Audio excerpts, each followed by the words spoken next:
Movie start होती है और हम मिलते हैं हमारी मेन कैरेक्टर लिंडा से, जो कि एक बहुत बड़ी कंपनी की एम्प्लॉय थी। लिंडा काफ़ी हार्ड वर्किंग थी और वो काफ़ी खुश थी क्योंकि आज उसे प्रमोशन मिलने वाला था। फिर हम मिलते हैं लिंडा के बॉस ब्रैडली से, जिन्होंने ये कंपनी अपने पापा से इनहेरिट की हुई थी। ब्रैडली ने प्रमोशन लिंडा को देने की जगह उनके बेस्ट फ्रेंड डॉनोवन को दे दिया था, जिसे सुनकर लिंडा को काफ़ी निराशा होती है और वो डिसाइड करती है कि वो ब्रैडली से जाकर इसके बारे में कंप्लेन करेगी, क्योंकि लिंडा को ऑलरेडी ब्रैडली ने प्रॉमिस कर दिया था कि ये प्रमोशन लिंडा को ही मिलेगा। लिंडा ब्रैडली के ऑफिस में जाकर प्रमोशन के बारे में कंप्लेन करती है, तो ब्रैडली उसे कहता है कि अभी तक हमें तुम्हारा पोटेंशियल दिखा नहीं है। नेक्स्ट मीटिंग हमारी एक बहुत बड़ी मीटिंग होने वाली है, जिसमें हमें चाहिए कि तुम अपना 100% दो। तो लिंडा ये बात से खुश हो जाती है कि अगर उसने इस मीटिंग में अच्छा परफॉर्म किया तो शायद उसे ये प्रमोशन वापस मिल जाए। असल में ब्रैडली तो सिर्फ लिंडा से काम निकलवाना चाहता था, क्योंकि लिंडा एक बहुत ही अच्छी एम्प्लॉय थी। जैसे ही ये मीटिंग ख़त्म हो जाती तो ब्रैडली लिंडा को अपने ऑफिस से निकाल देता, लेकिन लिंडा को इस बात का पता बिल्कुल भी नहीं था। अगले दिन ब्रैडली, डॉनोवन और लिंडा ब्रैडली के प्राइवेट जेट में बैठकर नेक्स्ट मीटिंग के लिए निकल जाते हैं। थोड़ी देर बाद हम देखते हैं कि लिंडा पीछे बैठकर अपना काम कर रही होती है और दूसरी तरफ डॉनोवन उसका मजाक उड़ा रहा होता है। एक्चुअली लिंडा ने एक रियलिटी शो जिसका नाम द नेक्स्ट सर्वाइवर था, उसके लिए ऑडिशन दिया था और वो ऑडिशन डॉनोवन ने देख लिया था और वो और ब्रैडली मिलकर लिंडा का मजाक उड़ा रहे होते हैं। थोड़ी देर बाद जेट में बहुत सारा टर्बुलेंस होने लगता है, जिसको ब्रैडली और डॉनोवन इग्नोर करके हंसने लगते हैं, लेकिन धीरे धीरे ये टर्बुलेंस बढ़ता ही जाता है। एक्चुअली जेट एक बहुत ही बड़े थंडर स्टॉर्म से टकरा रहा था, जिस वजह से उसका बैलेंस नहीं बन पा रहा था। थोड़ी देर बाद ये टर्बुलेंस बहुत ही ख़राब होते जाता है। जेट उस टर्बुलेंस को संभाल नहीं पाता और जेट टूटने लगता है। जैसे ही वो टूट जाता है, हवा के फोर्स से जेट का पायलट बाहर उड़ के गिर जाता है। डॉनोवन का भी कंट्रोल नहीं होता और उसे भी हवा बाहर खींचने लगती है, तो डॉनोवन लिंडा का पैर पकड़ लेता है और उसे अपनी सीट से निकालने का ट्राई करता है।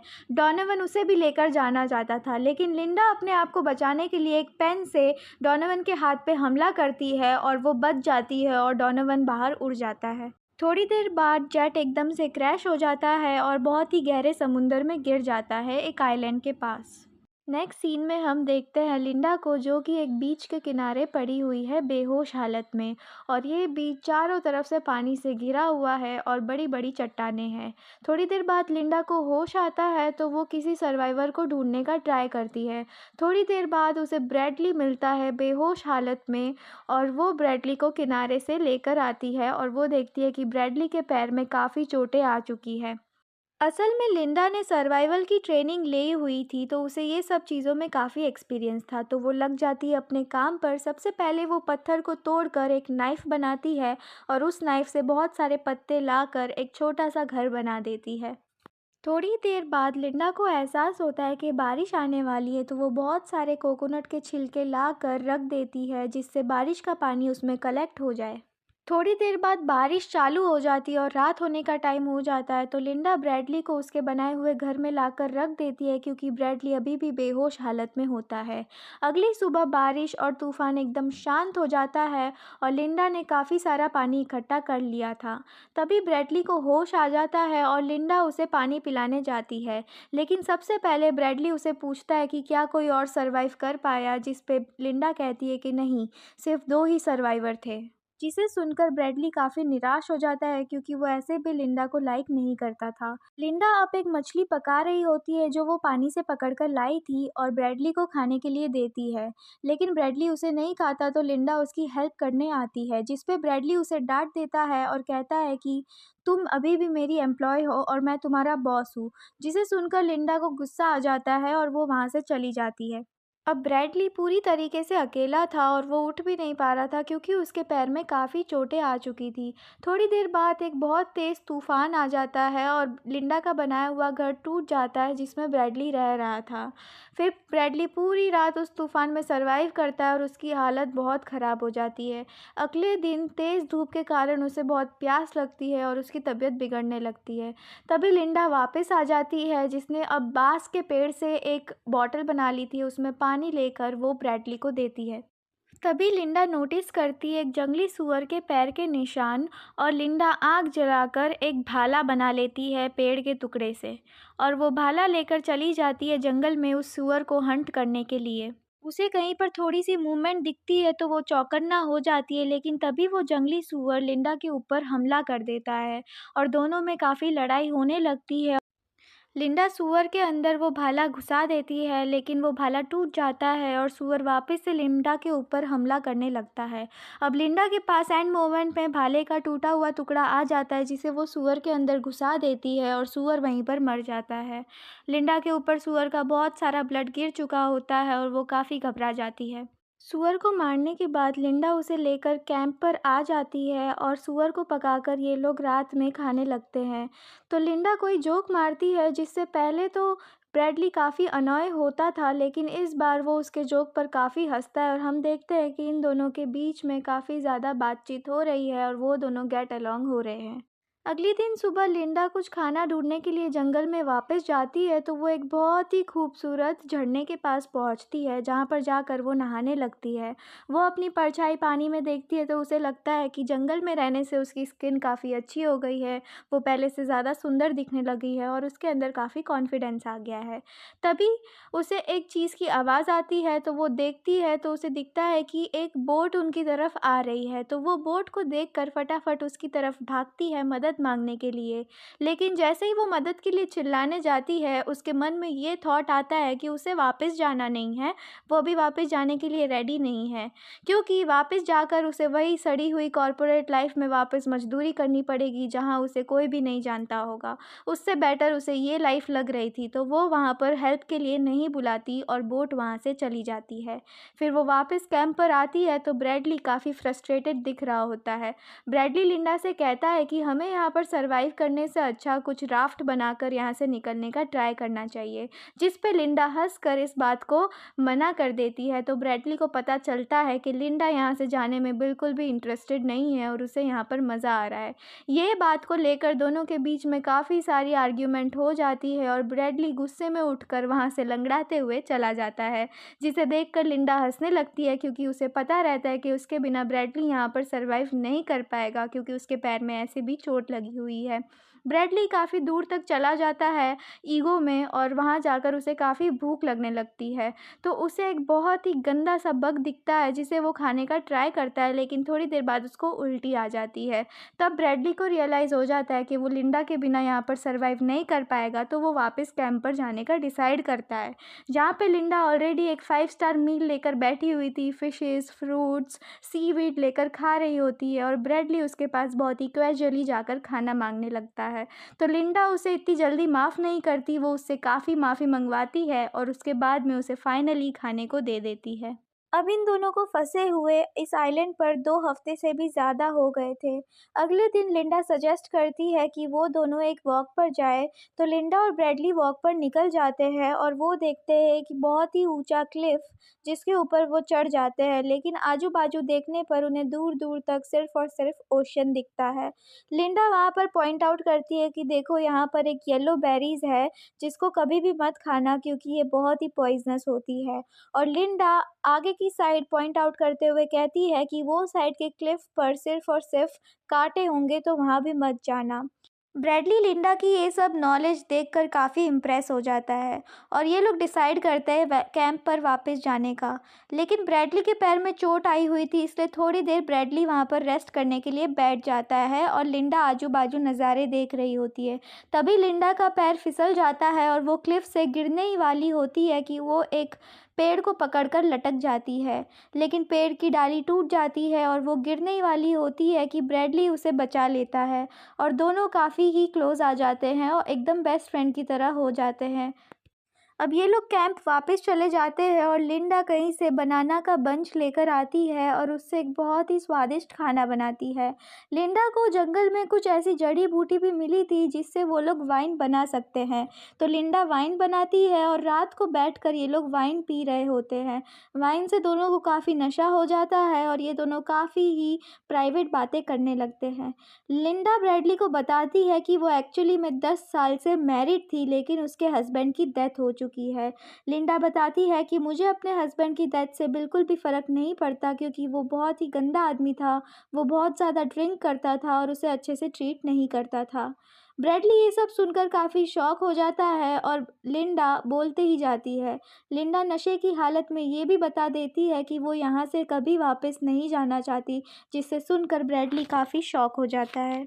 फिर ये दोनों सोने चले जाते हैं और लिंडा अगली सुबह उठती है तो देखती है कि ब्रैडली कहीं भी नहीं है, सिर्फ उसके कपड़े ही पड़े हैं।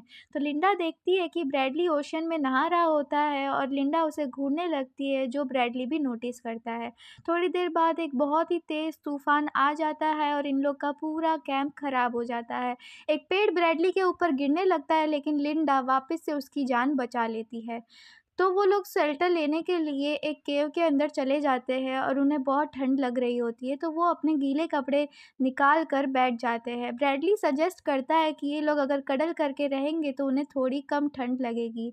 अगले दिन लिंडा अकेले उठती है और देखती है कि ब्रैडली काम पर चला गया है, वो एक नया कैंप सेटअप करने के लिए तैयार है। फिर दोनों एक अच्छी जगह पर नया कैंप सेटअप करते हैं। थोड़ी देर बाद ब्रैडली बोलता है कि उसे वॉक पर जाना है, तो लिंडा कहती है कि वो भी उसके साथ वॉक पर चलेगी। फिर दोनों वॉक कर रहे होते हैं और ब्रैडली और लिंडा बैठकर बात करने लगते हैं, तो ब्रैडली लिंडा को कहता है कि वो उसे थैंक यू बोलना चाहता है उसकी जान बचाने के लिए, और ब्रैडली बोलता है कि वो उसके लिए कल रात एक बहुत ही अच्छा डिनर बनाएगा एज अ थैंक यू। अगली रात ब्रैडली ने काफ़ी सारा अच्छा डिनर बनाया होता है लिंडा के लिए। ये सारी चीज़ें इसने लिंडा से ही सीखी थी और लिंडा ये सब डिनर करने लग जाती है, लेकिन थोड़ी देर बाद उसे कुछ डिनर में अजीब सा लगता है। लिंडा को चक्कर आने लगते हैं और वो वहाँ पे गिर जाती है। असल में ब्रैडली ने वो येलो बेरीज जो लिंडा ने क्लिफ के ऊपर बताई थी कि काफ़ी पॉइजनस होती है, वही बेरीज को लिंडा के खाने में मिला दिया था। जैसे ही लिंडा नीचे गिर के बेहोश होने लगती है, तो ब्रैडली जाता है जंगल के अंदर और वहाँ से एक बड़ी सी राफ्ट निकालता है। एक्चुअली में ब्रैडली ये राफ्ट को कितने दिन से लिंडा से छुपकर बिल्ड कर रहा होता है। ब्रैडली जानता था कि लिंडा यहाँ से नहीं जाना चाहती थी, तो वो अकेले ही राफ्ट निकालकर पानी की तरफ भागने लगता है और अपनी राफ्ट को लेकर निकलने का ट्राई करता है। लिंडा ये सब बेहोशी के हालत में देख रही होती है और जैसे ही वो राफ्ट लेकर पानी की तरफ जाता है, एक बड़ी सी वेव आती है और ब्रैडली और उसकी राफ्ट को गिरा देती है और उसकी राफ्ट टूट जाती है और ब्रैडली पानी के अंदर डूबने लगता है। डूबते डूबते वो एक विज़न देखता है उसकी फियांसे का, लेकिन धीरे धीरे उसका विज़न ब्लर होता है और हम देखते हैं कि ये तो लिंडा ही थी जो ब्रैडली को डूबने से बचा रही है। साथ ही साथ लिंडा वो ब्रैडली के फेस पर वो येलो बेरीज वॉमिट भी कर रही होती है। अगले दिन लिंडा और ब्रैडली बैठे होते हैं और चीज़ें काफ़ी ऑकवर्ड हो गई होती इन दोनों के बीच में पिछली रात के बाद। तो ब्रैडली इसको रीज़न्स देने लगता है कि वो ऐसा नहीं करना चाहता था और लिंडा बहुत ही ज़्यादा चिल थे इसके बारे में, और लिंडा ब्रैडली को खाने के लिए एक स्नैक भी देती है जिसे ब्रैडली खा लेता है, लेकिन खाने के बाद उसको थोड़ा सा अजीब लगने लगता है। एक्चुअली में लिंडा ने ब्रैडली को एक ब्लू रिंग्ड ऑक्टोपस खाने के लिए दिया था जिससे बॉडी पैरालाइज हो सकती है, तो ब्रैडली की बॉडी पूरी तरीके से पैरालाइज हो जाती है। तभी ब्रैडली को रियलाइज़ होता है कि लिंडा उससे पिछली रात का बदला ले रही है। तो लिंडा एक नाइफ़ निकालती है और ब्रैडली की पैंट उतारना चालू कर देती है। ब्रैडली ये सब देखकर काफ़ी डर जाता है। उसे समझ आ जाता है कि लिंडा उसके साथ क्या करने वाली है। तभी लिंडा नाइफ़ से कुछ कट करने लगती है और ब्रैडली काफ़ी घबरा जाता है कि अब तो उसके मेन पार्ट्स को वो कट कर रही है। लेकिन लास्ट में लिंडा बताती है कि उसने उसके पार्ट को नहीं, जबकि एक रैट को कट किया था। ब्रैडली काफ़ी रिलैक्स हो जाता है, लेकिन अभी भी वो पैरालाइज्ड होता है। लेकिन इससे ब्रैडली को एक लेसन मिल जाता है। अगले दिन ब्रैडली पैरालाइजेशन से बाहर आ जाता है और दोनों ही अपने डेली रूटीन पर वापस आ जाते हैं। लिंडा वापस जंगल में कुछ फ्रूट्स लेने के लिए जाती है, तभी उसे वो सिमिलर आवाज़ आती है जब वो झरने में नहा रही होती है। तो वो काफ़ी डर जाती है कि कभी वापस से वो बोट ना आ गई हो, क्योंकि वो यहाँ से नहीं जाना चाहती थी।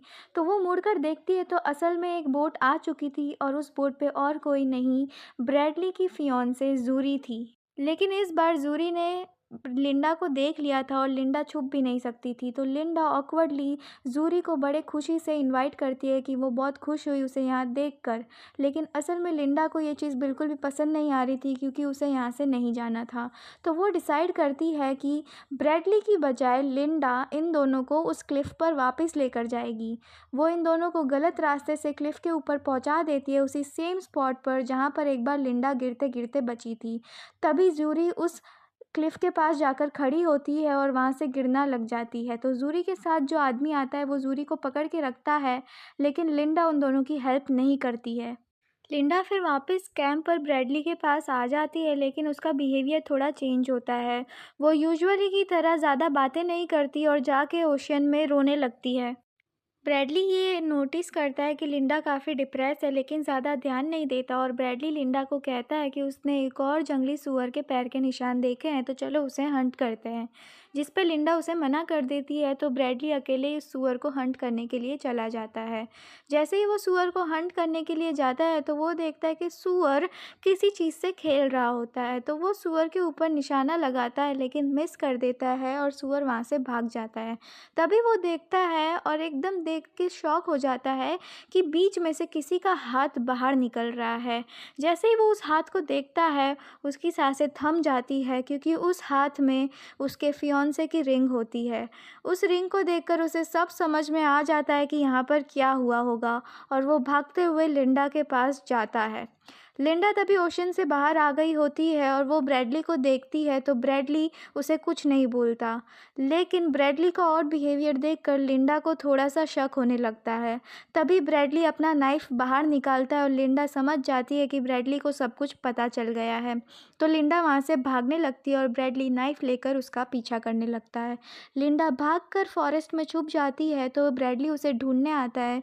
तो वो देखता है कि लिंडा का शूज़ उसे दिख रहा है। तो वो शूज़ का पीछा करते-करते वहाँ जाता है, तो वहाँ पर लिंडा उसे नहीं मिलती, सिर्फ़ उसे उसके शूज़ मिलते हैं। तभी लिंडा पीछे से आकर ब्रैडली के ऊपर हमला कर देती है और शू लेस से ब्रैडली को चोक करने लगती है। तो ब्रैडली उसको सिर से पकड़कर पीछे उछाल देता है, जिसके कारण लिंडा का एक स्कैल्प का टुकड़ा ब्रैडली के हाथ में आ जाता है। तो लिंडा को काफ़ी गुस्सा आता है, वो ब्रैडली के ऊपर हमला करने जाती है और उसके गले पर काटने लगती है। तो ब्रैडली उसे मारता है और लिंडा बदले में उसे पत्थर से मारती है। अब दोनों ही अलग हो चुके हैं और दोनों को ही काफ़ी चोटें आ चुकी है। अब दोनों वापस फाइट करने के लिए उठते हैं, तो लिंडा के मुंह में उसके फियांसे की रिंग होती है, जो कि लिंडा निगल जाती है और ब्रैडली को मॉक करती है, जिसको देखकर ब्रैडली को काफ़ी गुस्सा आता है और वो लिंडा को वापस टैकल करता है और उसका मुंह ज़मीन में घुसाने लगता है। लेकिन लिंडा के हाथ में तभी नाइफ आ जाता है और वो ब्रैडली को स्टैब कर देती है साइड में। तो ब्रैडली वहाँ से भाग जाता है और आइलैंड की दूसरी तरफ चला जाता है। जब आपको याद होगा, तो क्लिफ पर लिंडा ने ब्रैडली को बताया था कि आइलैंड की उस तरफ मत जाना क्योंकि वहाँ पर बहुत सारे कांटे होते हैं। लेकिन जब ब्रैडली उस साइड पहुँच जाता है, तो वो एक चीज़ देखकर काफ़ी शॉक हो जाता है। वो देखता है कि आइलैंड की दूसरी साइड एक बहुत बड़ा मैंशन है। वो देखकर ये काफ़ी शॉक हो जाता है कि लिंडा को ये सब के बारे में ऑलरेडी पता था और उसे ये भी पता था कि अगर ब्रैडली यहाँ आ गया तो उन लोगों को यहाँ से जाना पड़ेगा। तो ब्रैडली उस मैंशन में चला जाता है और मैंशन में उसे कोई नहीं दिखता, तो वो अंदर घुस जाता है ऑटोमेटिक डोर से। ब्रैडली फ्रिज खोलता है, तो उसे फ्रेश सप्लाइज मिलते हैं और वो वहाँ से पानी पीने लगता है। तभी सिक्योरिटी के थ्रू एक आवाज़ आती है, जो कि लिंडा की ही आवाज़ होती है। लिंडा ने पूरे घर की लाइट्स ऑफ कर दी थी और वो वापस से ब्रैडली को मॉक करती है सिक्योरिटी सिस्टम्स के थ्रू। तो ब्रैडली अपने बचाने के लिए नाइफ़ ढूंढने जाता है, तो वो देखता है कि वहाँ पर एक भी नाइफ़ नहीं था क्योंकि लिंडा ने ऑलरेडी सारे नाइफ़ ले लिए थे। वो नाइफ़ लिंडा को यहीं से मिला था। लिंडा उसे बताती है कि ये घर के बारे में उसे बहुत हफ्ते पहले ही पता चल गया था। जब उसने बहुत हफ्ते पहले जब पहली बोट देखी थी, जिसे देखकर वो छुप गई थी, तभी उसे इस मैंशन के बारे में पता चल गया था। और हम ये भी देखते हैं कि जब लिंडा क्लिफ पर ज़ूरी और उसके आदमी के साथ थी, तो उसने वहाँ से भागने का फ़ैसला नहीं किया था। उसने एक पत्थर उठा के उन दोनों को वहाँ पर मार कर गिरा दिया था। प्रेज़ेंट सीन में हम देखते हैं कि ब्रैडली घर में बचते-बचते एक लाइब्रेरी की तरफ आ गया है। वो देखता है कि लाइब्रेरी में काफ़ी सारे स्टैचूज़ पड़े हैं, तभी चौकन्ना हो जाता है क्योंकि लिंडा उसकी तरफ आ रही होती है एक शॉटगन लेकर। तभी ब्रैडली को आइडिया आता है कि वो उसे इमोशनली मैनिपुलेट करेगा। तो वो नीचे पैरों पर गिर जाता है और लिंडा को कहता है कि वो उससे प्यार करने लगा है और वो उसके साथ आइलैंड पर रहने के लिए तैयार है। तो लिंडा भी उसकी बात पे भरोसा कर लेती है, लेकिन तभी वो नोटिस करती है कि स्टैचू में से एक हिस्सा गायब है। वो हिस्सा ब्रैडली के हाथ में होता है और वो ब्रैडली उसकी तरफ हमला करके शॉटगन उसके हाथ से ले लेता है और शॉटगन लिंडा के ऊपर फायर करने लगता है, लेकिन उसमें से गोलियां नहीं निकलती। तभी लिंडा एक गोल्फ स्टिक लेकर ब्रैडली के ऊपर हमला करती है और ब्रैडली नीचे गिर जाता है। तभी उसे गोल्फ स्टिक से उसके मुंह को उड़ा देती है, उसका सर पूरा उड़ जाता है। 1 साल बाद हम देखते हैं कि लिंडा काफ़ी बड़ी सेलिब्रिटी बन चुकी है क्योंकि उसने इस आइलैंड को सरवाइव किया था। उसने ये सारे क्राइम्स कैसे ना कैसे कवर कर लिए थे, अब उसके बारे में एक मूवी बनने वाली है। लास्ट सीन में हम देखते हैं कि लिंडा अपनी कार ड्राइव करते हुए अपना फेवरेट सॉन्ग सुन रही होती है और यहीं पर मूवी का एंड हो जाता है। कमेंट में मुझे बताइएगा कि आपको ये एंड कैसा लगा और अगर आप इसकी जगह होते तो क्या करते।